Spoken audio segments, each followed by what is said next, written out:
Hello everyone, welcome back to Simra classes 5 minute series. तो जैसे कि आप लोगों को पता ही है कि हमारी 5 मिनट सीरीज़ चल रही है, जिसमें हम एक टॉपिक को उठाते हैं और उसको जितनी जल्दी क्रिस्प में ख़त्म करने की कोशिश कर सकते हैं हम वो करते हैं। बट हमारा पॉइंट क्या है, कोई भी पॉइंट मिस नहीं होना चाहिए। तो आज हमारा जो टॉपिक है वो है एडलर्स ERG थ्योरी। हम इससे पहले ऑलरेडी कुछ थ्योरीज को कवर कर चुके हैं। Do not forget to watch them also, क्योंकि वो भी बहुत ज़्यादा नॉलेजेबल वीडियोज़ हैं। चलिए अब आगे बढ़ते हैं। ये जो हमारे एडलर्स अंकल थे, ये मेस्लो के साथ काम करते थे। पता है, अब किसी के साथ काम करो तो चेला तो आगे निकल ही जाता है। तो इसी तरीके से एडलर्स अंकल जी ने बोला कि हम मेस्लो जी की जो थ्योरी है, जिसमें हायरार्की जो है वो थोड़ी ही ज़्यादा बड़ी है, उसमें थोड़े से चेंजेस करें और उसी थ्योरी को प्रेजेंट कर दिया हमारे आगे ERG थ्योरी में। इसीलिए इसको एक मेस्लो का एक्सटेंडेड वर्जन या इम्प्रूव्ड वर्जन कह सकते हैं।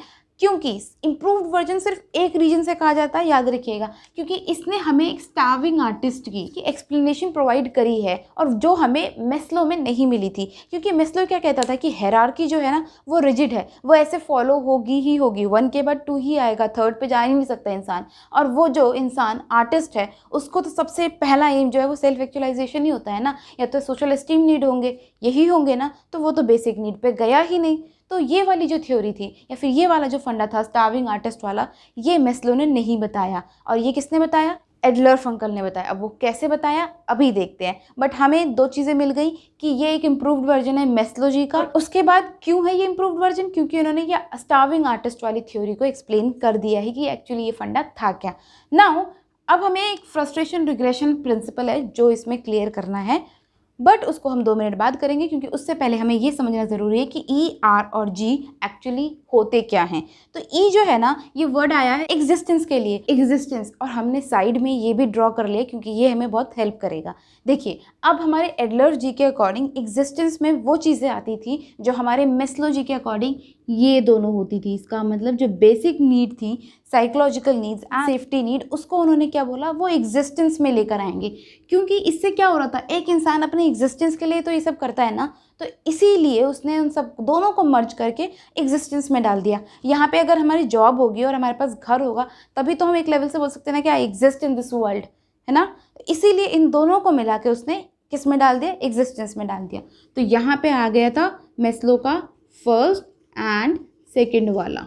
नाउ मूविंग ऑन, आर होता है रिलेटेडनेस।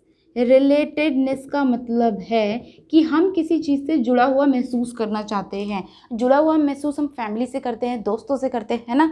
अब पता चल रहा है ये किस में जा सकता है, ये जा सकता है सोशल में। पहले हमारे पास फ्रेंड्स हो, फिर उसके बाद एस्टीम नीड्स। हम उन्हीं लोगों के आगे तो अपने आप को ऊंचा दिखाना चाहते हैं ना। हमारी ईगो कहाँ सेटिस्फाई होती है, जब हम एस्टीम पे पहुंच जाते हैं। तो उसके अकॉर्डिंग अगर हम 3rd और 4th को मिला दें तो हमारा रिलेटेडनेस वाली सारी नीड्स फुलफिल हो जाएंगी। तो हमारे लिए जब 3rd और 4th ऑफ मेस्लोज हायरार्की थ्योरी इसमें डाल दोगे, तब ये जाके एडलर्स की ERG में R कंप्लीट कर देगा। अब समझ आ रहा है ये एक्चुअली था क्या, मेस्लो का ही काम था, लेकिन इसमें चेंजेस कर दिए थोड़े से एडलर्स ने। उसके बाद थोड़ी सी चेंजेस करें इसके प्रिंसिपल्स में भी, वो भी हम देखते हैं। अब जो बाकी बची यानी कि सेल्फ एक्चुअलाइजेशन नीड, वो उसने डाल दी ग्रोथ वाले में। G is for growth. Now अब वो कहना चाहता है ग्रोथ, तो हमें पता है कि सबके अकॉर्डिंग अपनी अपनी होती है। किसी को मनी के टर्म्स में चाहिए होती है, किसी को अपनी सोशल स्टेटस के टर्म्स में चाहिए होती है। तो ग्रोथ वाला फैक्टर सबका इंडिपेंडेंट होता है।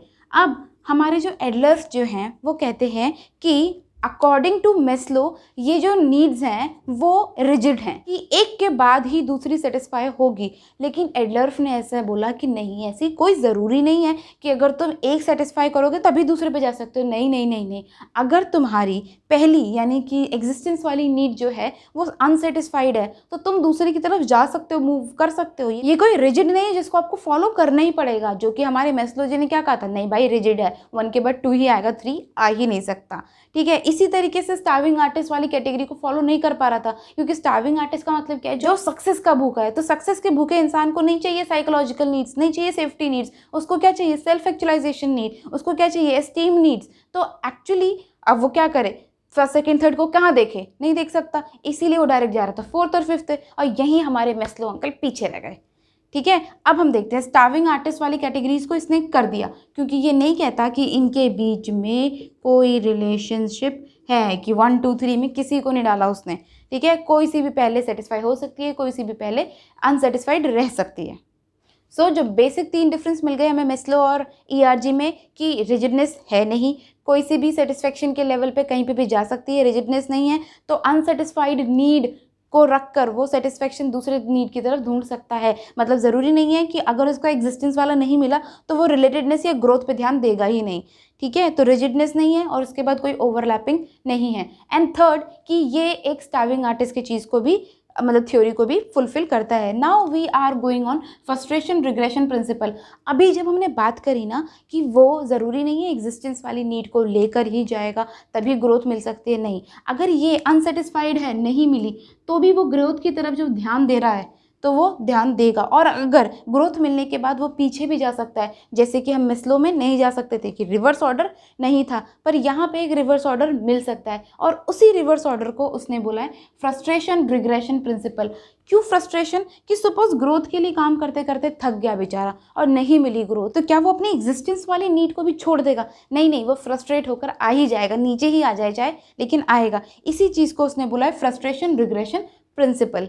So we are here done with our Adler's ERG theory and do let us know कि आप लोगों को ये theories कैसी समझ आ रही हैं, इंटरेस्टिंग हैं, and if there are any suggestion we would like to have your suggestion in our comment or on our Instagram also. But do like, share and subscribe to Simra classes because your like motivate us. So do motivate us.